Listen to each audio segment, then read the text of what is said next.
a panel afterwards, and during the Q&A, a woman got up to talk on the Q&A, and she got up on the mic and she said, "I was at your day 5 shoot this morning, and I was in the gutter, lying down for about 4 hours." And I thought, oh no, this is going to be terrible. Where's this going? And then she says, "And that was the best time I ever had in my life." So I think it shows. There's a lot of happy dead bodies in there.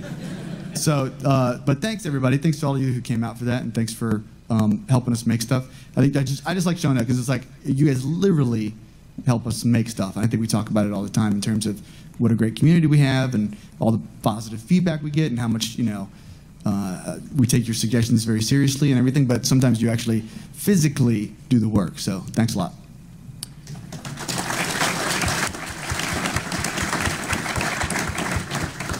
Day 5 will be out sometime later this year, possibly October, depending on Daniel's schedule with Ruby. He'll finish Ruby first. Thanks. Daniel, a round of applause. All right, he's gone. We streaming? What's that? Yeah, are we streaming? Cool. All right, so now the boring part of the panel. No, I'm just kidding. So Josh and Chris wrote primarily most of those 2 pieces, right? Yeah. iBlade and Day 5. Yeah, well, Josh wrote iBlade, and then me and Josh wrote Day 5 with you, which was based off Bernie's concept. Which is based off Bernie's concept. So. Yeah. So, and we're 3 of us, me, we're Josh, all and working on Laser Team as well. So. It's a busy year. It's a busy year. It's been a little bit crazy. Luckily, Chris has not turned into a hobbit this year. No, not yet. Yeah. So we haven't had him in the office more, which has allowed us to get a few more things done. Yeah. I think we could probably take it, open it up for questions if you guys have questions. Nope. Anyone have any questions? We have a mic right here. If anybody, well, they got one right there. None of the good. No. All right. No, here's some people. Right here. Hello. Hello. Hello. Hi. Very excited. So I have a question about Laser Team. In that Project Champion Laser Team, there's 4 pieces of armor that the 4 idiots find. Why did you not make one of the pieces of armor a dick? Well, you're asking for some big spoilers. And depending on who plays the part, really big spoilers. Big or small dick. Spoilers. You never know. Yeah.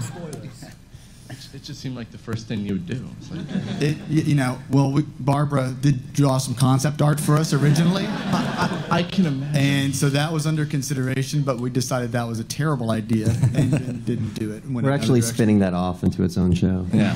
That's right. Rooster Teeth After Dark. Laser Dick, I think is. All right, thank you. Cool. Check 1 and 2. Okay. So what caused the delay in how long it took for Day 5 to actually start production? Because I mean, it was out 2 years ago, and so yeah. That's a great question. Just pure laziness.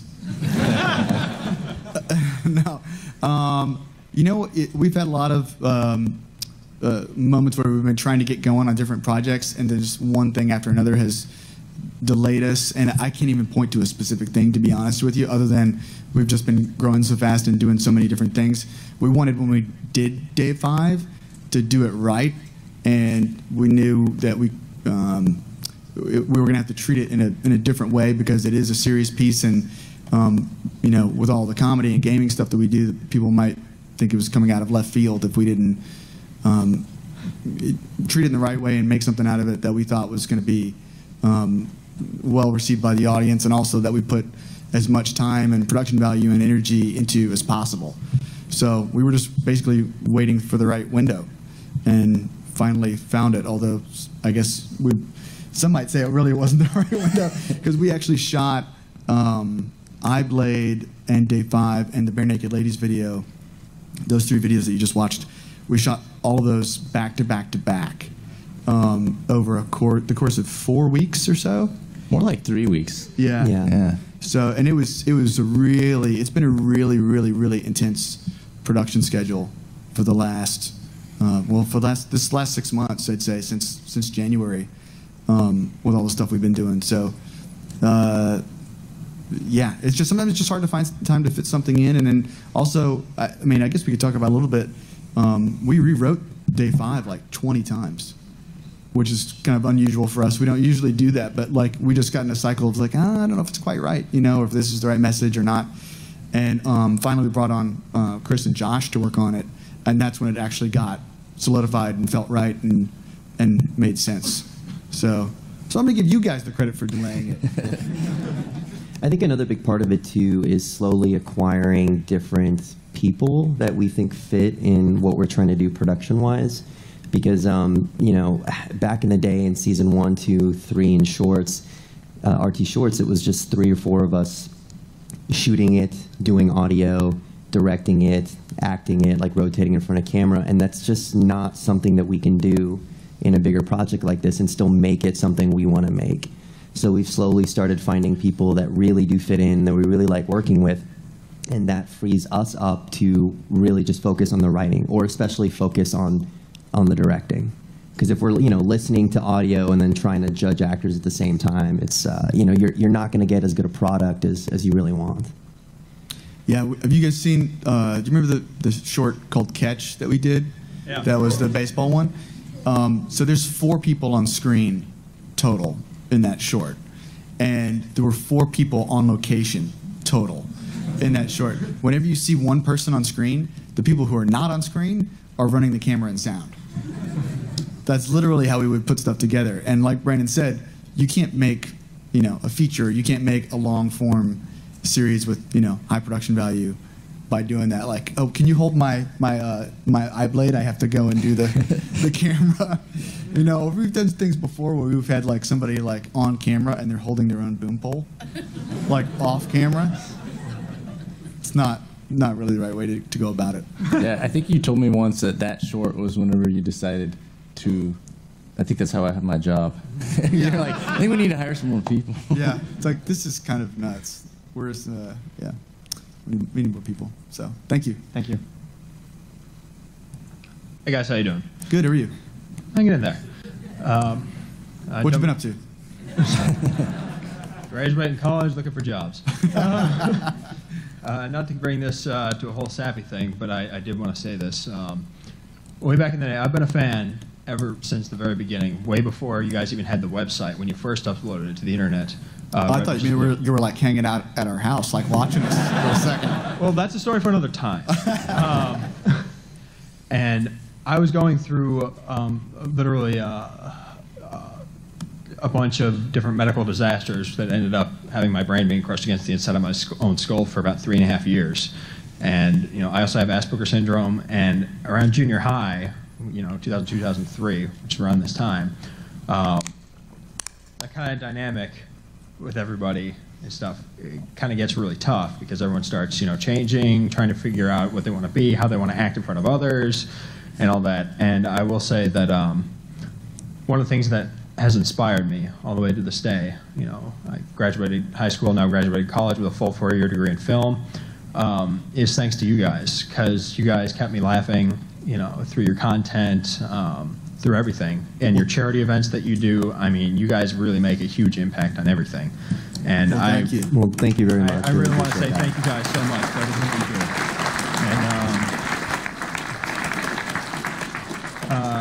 And slight, screw it, it's a full business question.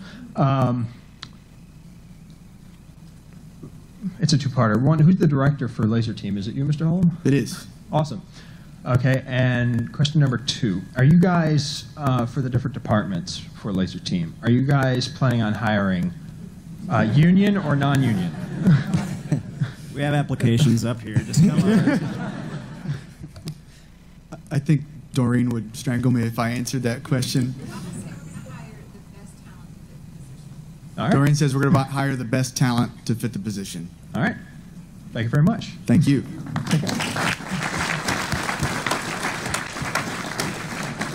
It's all good. Yeah. Hey there. Hi. So, are you moving towards more licensed music, such as like Black Keys, or are you going to keep getting more of your own kind of custom music? Well, we love doing our own custom music for sure. I mean, I think it kind of a similar answer to the cast and crew questions that we've been getting about who's going to appear in Laser Team, and or Day 5. Like you saw, there was only one person from Rooster Teeth in Day 5, and that's Joel. And all of the other parts are new people that we went out and cast. Same thing with music. Sometimes popular music just kind of helps sell an idea because it's something everybody kind of taps into simultaneously, and they bring their own feelings and emotions to it. And you want that. And sometimes you need something that's totally new and totally fresh and something that no one's ever heard before because you want to catch people off guard or bring something new to it that is unexpected. So I think it works both ways, Okay, cool. And that with everything too, we're really talking about the common theme is progression. I think season 1 and 2, it was just Apple loops, and then that got too popular, and then we moved on to a higher end music library, which we all really liked. But then we found the Gauntlet season 2 theme was used in a Disney A car commercial also. a car commercial and a Disney video. Oh, it was a mattress factory commercial, wasn't it? Yeah. It was like Gauntlet season 2 and get a new mattress. The Apple Loops stuff I always found funny. The comments I always found funny is that when we first started making the shorts, we would just use whatever music we had. So we'd use stuff by Jeff and Nico, and then some other stuff that we produced in house that was terrible. And then we would use loops and royalty-free music that was readily accessible. And Apple had at the time put out this big library of loopable music. So we started using it, and then we noticed other people started to use it, and then we would read comments like, "Oh, you stole that music from so-and-so's podcast theme song." It's like, no, we all stole it from the same place. So that's a detriment to using music that's too readily accessible. So that's the other end of the spectrum, I guess, that you want to avoid. That's cool. Thanks. Thank you. Is it okay if I ask 2 questions? Go nuts. Okay. That was one of them. Okay. All right, question 2 then. For a simple walk into Mordor, did you guys actually know you're going to do that when you went to New Zealand, or was it just like, oh, hey, we're in New Zealand? No, Why don't we planned ahead on that. It was like, oh, we're in New Zealand. What could we do? I called them, and I was like, hey, Chris, did you bring your Hobbit feet? No, I mean, we started planning that several months. I mean, Carrie had the idea for that probably 6 or 8 months before we even went. If we can flip to the laptop, we have some concept art from that never made it. This is from Mordor.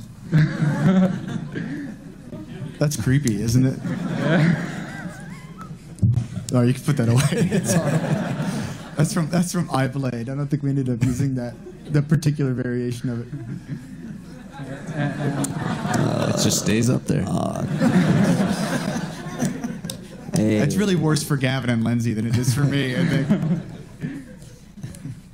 All right, and then the other question is, given that you guys started out primarily doing game content, machinimas, that kind of stuff, how did you end up deciding to go into live action? I know Bernie said that you guys have had the idea for doing a feature-length movie for quite some time. Like, was that part of the reason you guys moved into that space? Yeah. So Bernie and I actually we met in college, and we made a feature film together, a live-action feature film together in college. After we had both dabbled in other kind of live-action stuff, I had been doing a kind of a narrative action comedy kind of show at TSTV, which is the student TV station at University of Texas, where most of these guys came from as well. And Bernie had been doing a studio show. That was a movie review show, which is actually still running at University of Texas. Longest running student-produced TV show in the world, I believe, like 18 years or something crazy, which to go along with the other cool milestone that Bernie has of having the longest running machinima or longest running sci-fi series in the U.S., being Red versus Blue. So we had met in college, and we made a feature film together. It was 16 millimeter, and Joel was in it. And we did the film festival circuit and stuff like that, and it almost got turned into a TV show, and then it didn't. And then we went and started doing other things, and then we eventually, Bernie came up with Red versus Blue, and the reason we like doing Red versus Blue so much is that machinima process is actually a lot more like the live action process than it is animation, where it's like when you do machinima, it's like you have characters and they have marks, and you tell people where to go, somewhat like puppeteering, or somewhat like just being, real live action acting, but in a virtual space, and you're moving the camera at the same time and everything. So it felt very comfortable for us. And then, Red versus Blue turned out that people liked it, so we kept doing that for a while, and so we just kind of got sidetracked from doing live action stuff. So we're glad to be back doing more of it now. All right. Thank you. So, I know there's a lot that happens behind the camera that we don't see. So what's your guys' favorite moment on set that we haven't seen, like an RT Life or something like that? Bernie almost killed Jeff one time by sitting on his head. I think that might have ended up in a blooper reel, actually. Yeah, that's definitely in a blooper. That was the season finale of season 1 of RT Shorts. Of Shorts, yeah. Yeah. Trying to think. It's funny to everyone except Jeff. Yeah. My favorite part of that is he went in backwards and he held his nose like he was scuba diving. Yeah. Brendan, you have any favorite moments? No. No. On the new series iBlade we did, I got hit in the face really hard, and that was a lot of fun. But that's why we don't normally. It's like that's how bad the working conditions are at Rooster Teeth. That Chris's favorite moment is getting hit in the face. What's the best thing that happened to you today at Rooster Teeth, Chris? Oh, I got hit in the face. Well, it was all downhill from there. It's like we don't do a lot of fight choreography stuff, and on this particular project we did, and we learned that this is why people have stunt actors and fight choreographers. What was funny about that, though, is that there's some special effects makeup in iBlade as well, but you got hit, he had this huge shiner like on his cheek, and he went around, everyone was like, God, that is some great makeup, like what a fantastic thing. It's realistic. Yeah, but it was just, no, it was all real, it's method.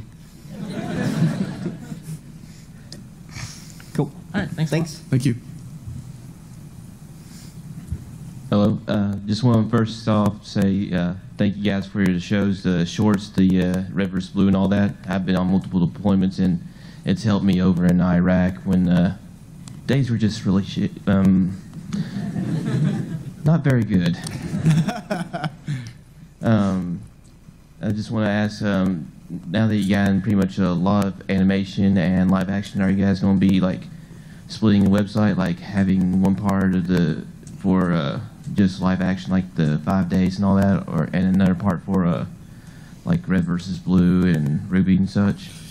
Probably not. I mean, I think we're thinking about like slightly different branding with the film stuff. I don't know. We set the RT Films logo for day 5 there, and we'll probably do something similar for Laser Team and some other stuff that we're working on, where it's got a little bit of different branding. It might be in different distribution channels than we normally would go into. A lot of people are asking about Laser Team theatrical, and if that's going to happen, and that's definitely something we're working towards. Of course, we don't own the theaters, so we can't make promises about that, but it's definitely on the agenda for Laser Team. So, but in terms of the website, I think that we've split the content as much as we want to, in terms of having Achievement Hunter, and Rooster Teeth being separate, and we try to keep them as integrated as we possibly can without it just being a mess, because there's so many videos and there's so much stuff going on. But we'd like to keep stuff together if we can. Adam has been working on a refresh of the website for a while, which I'm sure a few of you guys have heard about or seen. So hopefully once that's done, it'll make things a little bit more organized and easier to access with the amount of content we're pumping out right now. And thanks for your service. Thank you.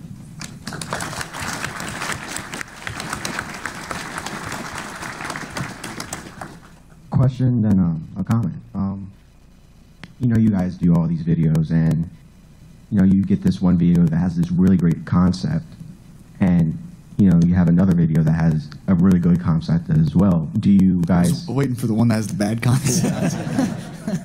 Well, I don't want to make you guys look bad. So, so do you guys take different concepts that work well and you just integrate it together?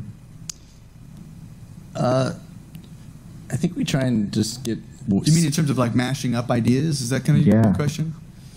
I don't know. I mean, I guess, Chris, do you want to answer that? Well, I feel like whenever we have an idea for something, we'll try and figure out the best way of presenting it, if it's a show or a short or whatever. And if it doesn't fit for one particular project, then it kind of goes in the back burner, and then we bring it up whenever we have another project.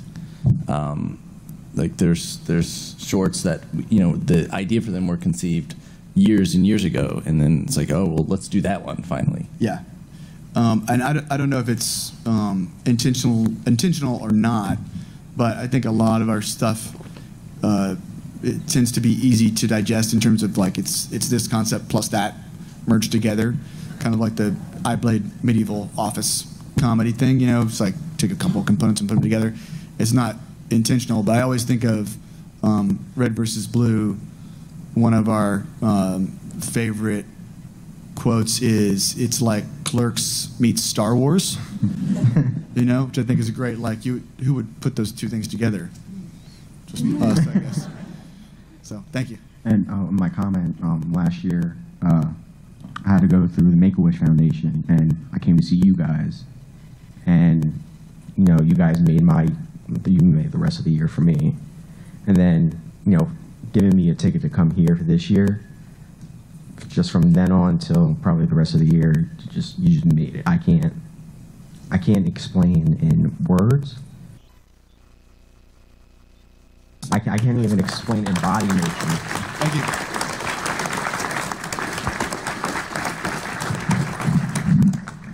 Hi. Hi. Oh, wow. You kind of already addressed part of my question with the theater release. So I'm not sure if it said online on the Indiegogo how much money it would take to justify a theater release. So I was wondering if you knew about that, and also if there would be any real benefit as far as your target audience for a theater release. Oh, I definitely think there's a benefit for the audience in a theater release, because, I mean, RTX is a good example of that, where, you know, all of us getting together in the same physical space and enjoying stuff together is fun, you know, and that's what we want out of a theater release, is for people to be able to go to the theater and have a good time with other people that enjoy the same kind of stuff, the same way we do it, RTX. That's what's exciting to me about it.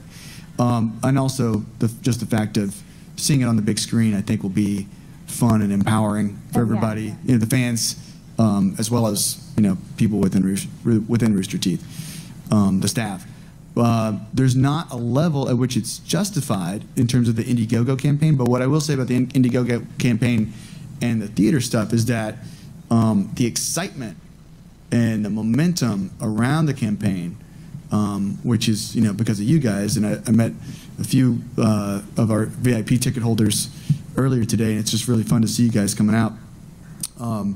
Everything that you guys have done to drive the Indiegogo campaign and make it such a success brings in excitement and energy from other people that we want to work with, and business partners that we might need in order to fulfill those goals. So since it has taken off, and the Indiegogo campaign has gotten so big and cost $2 million yesterday, actually, it was amazing. Yeah. Getting contacted by a lot of people that we might not have been contacted by before to help it be the biggest and best movie it can be. So I tried to talk about this a little bit on the stream when we did that backer stream, but really the power of that, the crowdfunding and the Indiegogo campaign, I guess, you know, going into it, we thought, well, this would be a great thing for the community, and we can, you know, open up more about the movie, and people can feel like they're more of a part of it. So we were excited about it for that reason, but we didn't realize what an effect it was going to have on the rest of the world. And it's been talked about in major Hollywood publications and things that industry insiders read and all that. So it's been really fun to watch that happen, and you guys did that. So thanks. I think another thing, we did a test with a short a few years ago at a stadium theater at the Alamo Draft House, and it was a short with Gus. So we saw Gus's massive head in 4K resolution on a giant screen, and as soon as we saw that, we were like, this is us. We need to do this. But it was definitely... You can see pores. It was definitely surreal. Movie theaters, people have been watching movies in movie theaters for almost 100 years. And we're all from film backgrounds. Not one person, not the same. The same person. So there's something about that I think is really exciting, at least for us, and I think we're looking forward to it.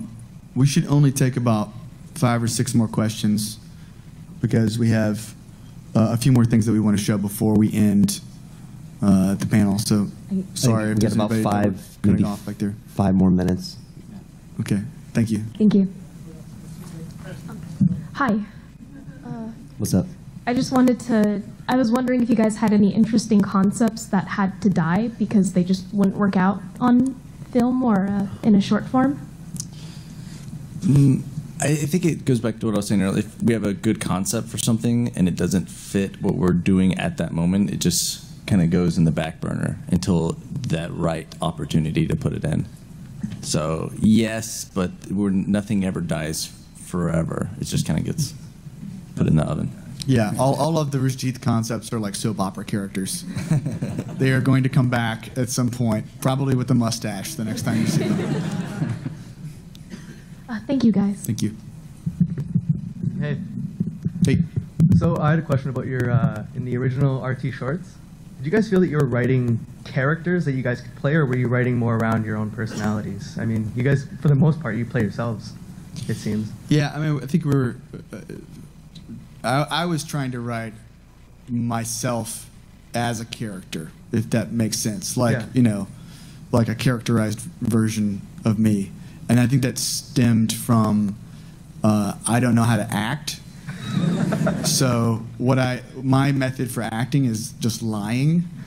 So my character in the shorts, like my internal concept for what I was doing, my motivation was I'm just lying. So whenever you see my character, me on screen, I'm just lying. Whatever it is, doesn't matter.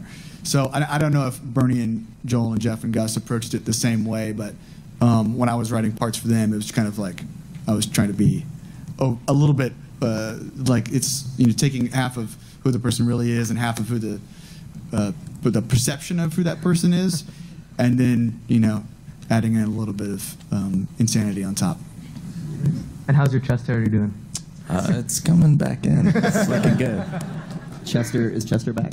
Not yet. No, it's just a little sparse growth here and there, and it's coming. Thanks, guys. Hello. Good afternoon. Hi. So the first time I ever saw an RVB video was when my cousin showed me the Zombie Plan PSA. And ever since then, I've been a big fan, and I'm an aspiring actor. I'm going to school for theater, so words don't exactly describe how excited I was when I heard there was going to be a casting call for Laser Team. So I just wanted to ask a couple questions about that. In your post on the website, you mentioned that there aren't any materials required, but will materials be accepted, like resume and headshot and stuff? Yeah, I think, yeah.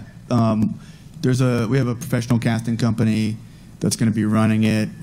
Doreen and I will be there as much as possible. Some of these guys might be there as well. If you have materials that you want to drop off, the casting company will take those. But if you want to come to the casting call, Sunday 4 to 8 in this room, right? Yeah. You don't have to bring anything. We didn't want to make it was like professionals only. Yeah. And also, can you at all discuss what kind of procedure is going to be, like what kind of things are you going to have people do for the call? Yeah, we've got 3 sides. Nudity. Yep. Is there a casting couch?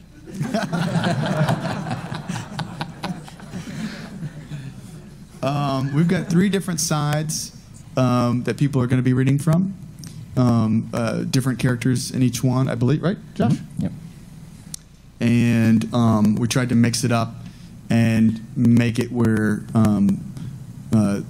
most of the parts are ones that anybody could play, any age or gender or race, so whatever. So I don't know, was there anything else we should say about that? There's a lot of penis jokes in those sides. You're gonna love it.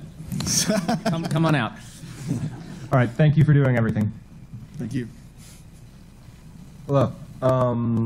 Back in 2010, when I first started talking to my recruiter, he directed me towards Red versus Blue to give me an idea of what the Army is like.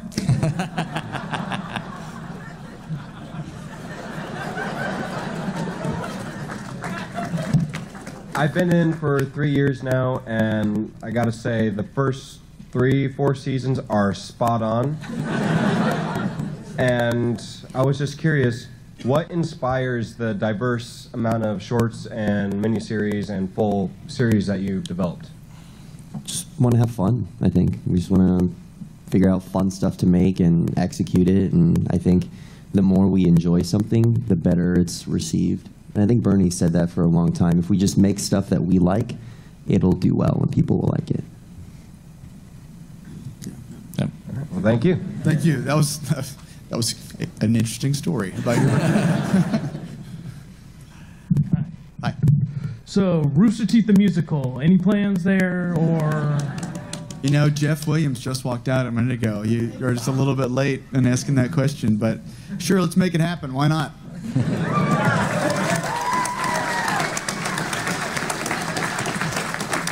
I've always wanted to do a musical. Like, Jeff and I have talked about it a lot, actually. And the closest we've come is that ridiculous donut song. So, which you can hear at the end of all of our videos, by the way. Let me blow you away. That one.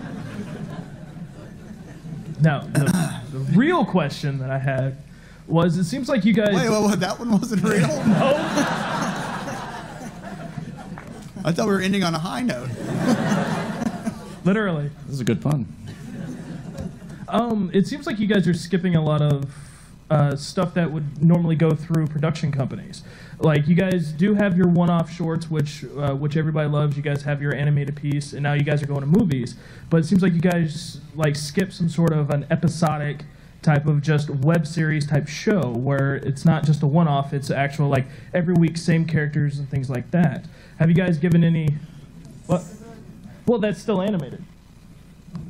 I was talking about actual you're talking about live action. Yeah. Like an episodic type of series. Are you guys planning anything? Well, that actually goes back to the question before about, ideas that have been put on the back burner. We do have a bunch of those concepts that have been put on the back burner over the years. Some of you have seen, shorts, but then also just like the behind the scenes kind of stuff at Rooster Teeth. Might even have seen murals or props from series that we had intended to do and just haven't gotten around to doing. And the reason for that, this is one. Hold. Is that? So that was this mural that's still in our offices, moved with us for 3 different offices, was actually from a live action series idea, like what you're talking about, that we haven't had time to make yet.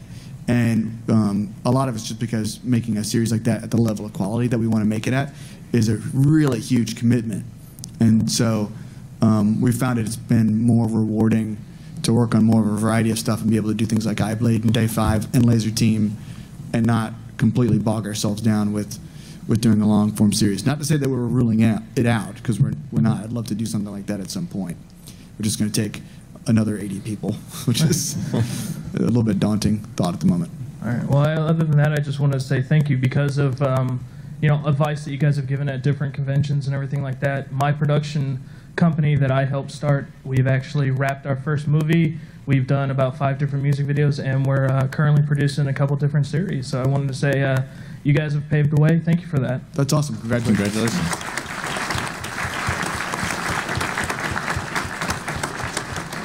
So I think we have a couple things to show. 2 new things. Yeah, and we can leave the stream up, I think, for these. We'll talk with them after this. Yeah. Okay.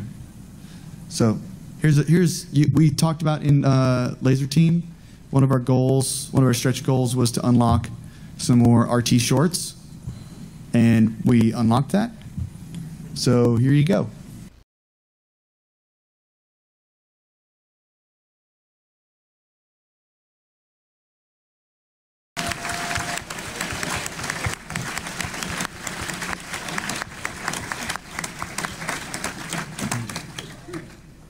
So there was that. Yeah, there you go. So that was an idea me and Aaron came up with. I don't know, how did we come up with that? I think we were drunk. No, we talked about doing a show kind of like that. I know you want to do. I don't get this. I know you want to do a prank show for a while, and then we were talking about combining a prank show with, I guess, us fucking with each other, essentially, right? Yeah, so it's kind of a competitive prank show, is Yeah. essentially what it is. And we've got a bunch of concepts that we want to shoot really soon. If you guys want to see more, I don't know if you guys want to.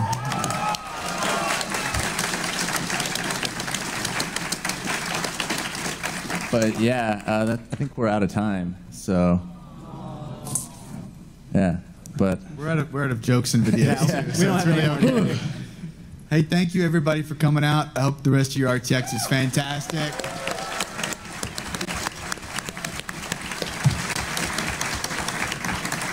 All right, bye. So which mashup are we doing? Skyrim again? Are we doing Skyrim mashup? Yeah. I think it's this ring. Creep soccer? So we're gonna. That was probably a bad